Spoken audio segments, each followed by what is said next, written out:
Friends, welcome back to my YouTube channel. कैसे हैं आप सभी? आई होप आप सभी अच्छे होंगे। तो फ्रेंड्स, आज हम बात करेंगे राज फैमिली के बारे में। आखिर अप्सरा मॉम अपने दोनों बेटों की गलतियों को क्यों नहीं मानती हैं?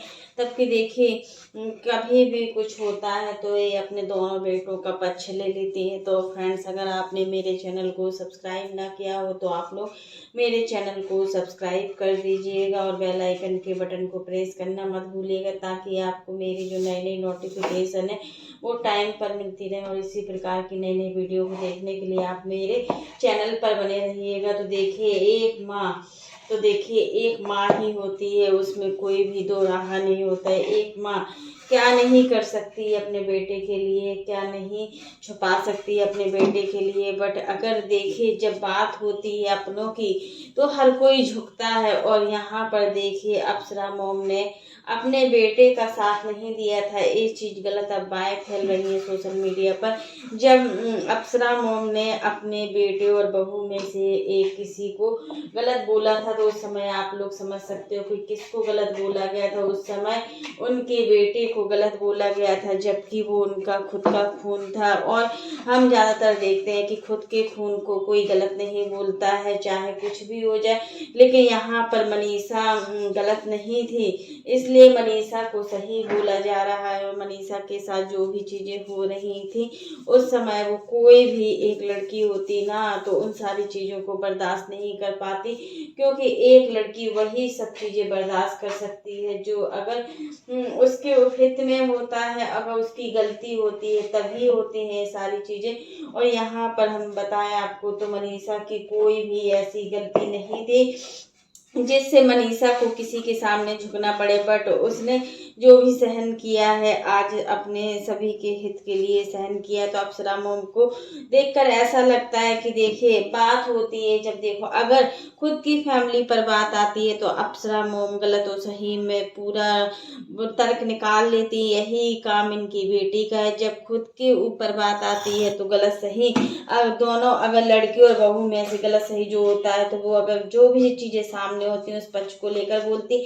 अगर कोई बाहरी इंसान इनके बच्चों को कुछ बोलता है ना, तो ये बिल्कुल ढाल पे ढाल खड़ी होकर बैठ जाती हैं, और मतलब ढाल से ढाल बन जाती हैं अपने बेटे के लिए और बहू के लिए। जैसे कि भी आप देख सकते हो कि तिवारी फैमिली में आंटी जी और नेहा की माँ के बीच में बहुत सारी अनबने हो गई थी। वो उनकी फैमिली को बहुत कुछ बोले जा रही थी और यहाँ पर इनकी फैमिली को बहुत कुछ बोले जा रहे थे। तो वही सारी चीज़ों को लेकर सब लोग बहुत परेशान भी थे कि आखिर ऐसा हो रहा है सोशल मीडिया पर, तो इससे कितने घर टूटते हैं ये आप लोग समझ ही सकते हैं कि इससे कितने घर बर्बाद होते हैं, कितने घर टूटते हैं।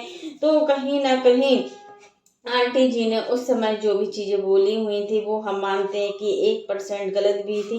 क्योंकि देखिए, एक माँ को टारगेट करने से अच्छा है कि मतलब एक माँ को टारगेट ना किया जाए, क्योंकि यहाँ पर सभी लोग अपने अपने बच्चों की खुद की माँ है। कोई अपने बच्चों के बारे में गलत नहीं सुन सकता है, चाहे आप कितना भी कुछ बोल लो ना तो। लेकिन अगर सामने वाला इंसान किसी के बारे में गलत नहीं बोल सकता, तो काफ़ी लोगों का यही कमेंट था कि मतलब अप्सरा मॉम अपने बच्चों के लिए सीधे जवाब देना ही स्टार्ट करती है। तो इसमें कोई भी, अगर बच्चे सही हैं तो आप बोलिए, अगर आपके बच्चे गलत है तो आपको बोलने का कोई भी हक नहीं है। देखिए, क्योंकि गलत का साथ जो भी देता है वो गलत ही होता है, और सच का साथ जो भी देता है वो सही होता है। गलत और सच में यही अंतर होता है कि गलत गलत होता है, सही सही होता है। और फिर देखिए, यहाँ पर मनीषा और रंजना को लेकर भी जो गलत होता है, जो सही होता है, वही इस फैमिली में बोला जाता है। ऐसा नहीं है कि बहुओं की गलतियों को छुपाया जाएगा। आंटी जी को जो भी चीज़ें समझ में नहीं आती है वो साफ साफ सीधे सीधे शब्दों में बोल देती हैं, क्योंकि उनको किसी से इतना डर नहीं लगता है कि कोई क्या कहेगा, कोई क्या नहीं करेगा। जो भी चीज़ें हैं वो सामने बोलना भी चाहिए, क्योंकि हालात उस समय ऐसे थे ना जब आंटी जी खुद अपने बेटे को सही रास्ते पर नहीं ला पा रही थी, क्योंकि वो हालात आंटी जी और राज फैमिली ने जिस तरीके से झेले हैं ना, वो हालात किसी के घर में नहीं आना चाहिए। यहाँ पर सबसे ज़्यादा गलती थी जगत दीदी की, जो जगत दीदी ने मनीषा को खून के आंसू रुलाया। देखिए यहाँ पर एक पत्नी की क्या गलती है, एक पत्नी की कोई भी गलती नहीं है। देखिए एक पत्नी को तो पता भी नहीं था कि ये सारी चीज़ें इन दोनों के बीच में चल रही है। जब उनको इस चीज़ का सब कुछ पता चला, जब मनीषा को हर एक चीज़ सामने पता चली, तब उसने मतलब बोला, तभी उसने मतलब एक्शन लेना शुरू किया। क्योंकि देखिए एक लड़की हर कुछ सहन कर सकती है, बट अपने हस्बैंड को किसी दूसरी लड़की के साथ बिल्कुल भी बर्दाश्त नहीं कर सकती। अगर वो बर्दाश्त करने की एक लिमिट भी होती है, क्योंकि देखिए हर किसी के अपने अपने सपने होते हैं, हर किसी का अपना अपना पावर होता है, और जब वो पावर खत्म होती है ना, तो फिर तो लड़की कोई भी रूप धारण कर सकती है, जो कि मनीषा ने लिया।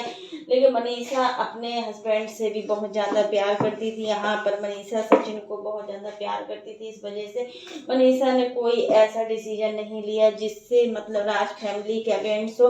अगर वो चाहती तो लीगल एक्शन भी ले सकती थी, बट नहीं लिया। क्योंकि अगर वो लीगल एक्शन लेती ना, तो इससे उसके ससुराल वालों की इज्जत जो होती ना, एक बार तो इज्जत चली ही गई थी। मतलब राज फैमिली की इज्जत डुबोने में सचिन का पूरा हाथ है।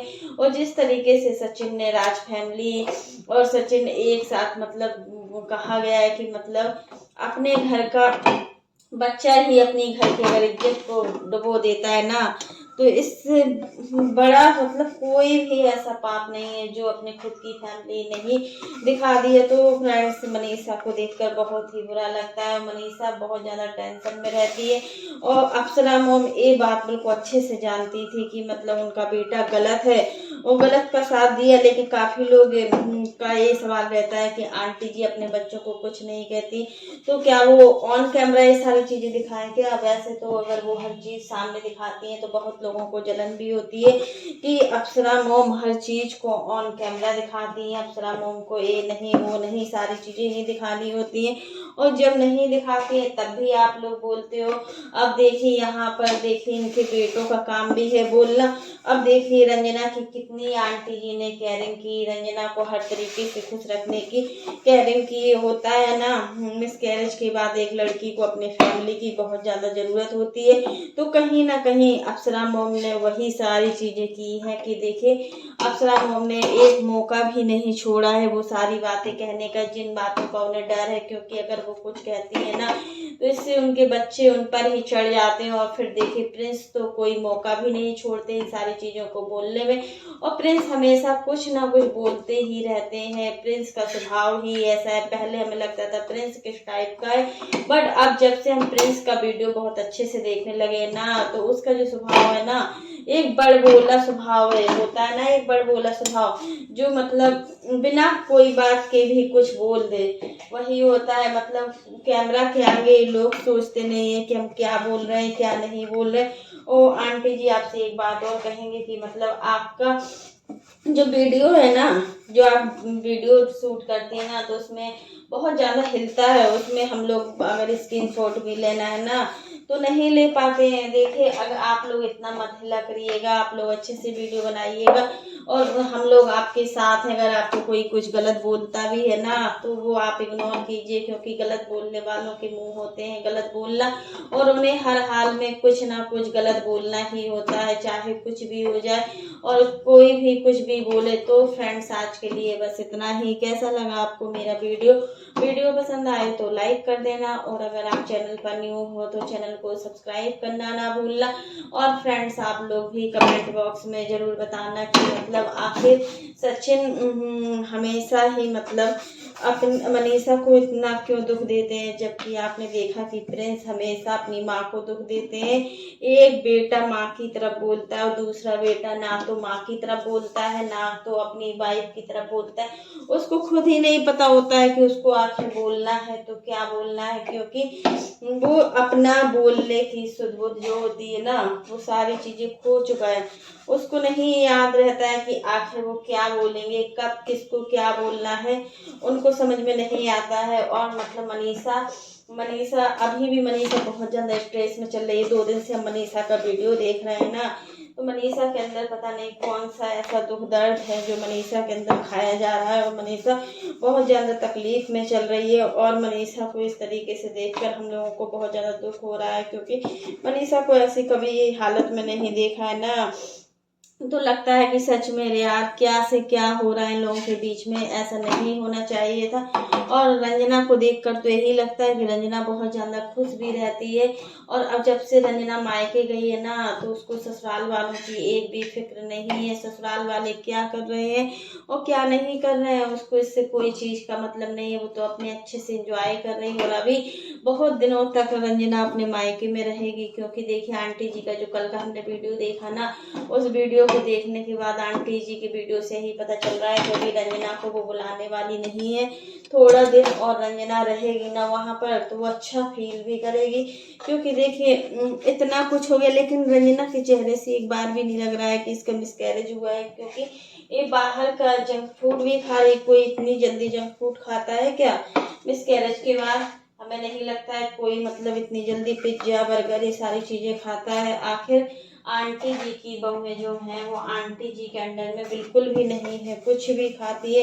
ये मनीषा जब तक ससुराल में रहती है तो ससुराल वालों के अकॉर्डिंग चलती है। जैसे ही वो ससुराल से बाहर निकलती है ना, तो उसके भी जो तौर तरीके होते हैं ना वो सारे बदल जाते हैं। और उसको भी समझ में नहीं आता है कि आखिर वो क्या कर रही है क्या नहीं कर रही। यही सारी चीज़ें रंजना के साथ है। अभी रंजना को इतना जंक फूड खाने की तो बिल्कुल ज़रूरत ही नहीं है। क्योंकि देखिए जब हमारा मिसकैरेज या कोई एबॉर्शन जैसी बड़ी चीज़ें होती है ना, तो डॉक्टर सबसे पहले बोलती है हरी सब्जियां खाइए, और मतलब अच्छा हेल्दी खाना खाइए, दाल दलिया खाइए। कम से कम 1 महीने तक ये सब करना होता है। तो फ्रेंड्स आज के लिए बस इतना ही।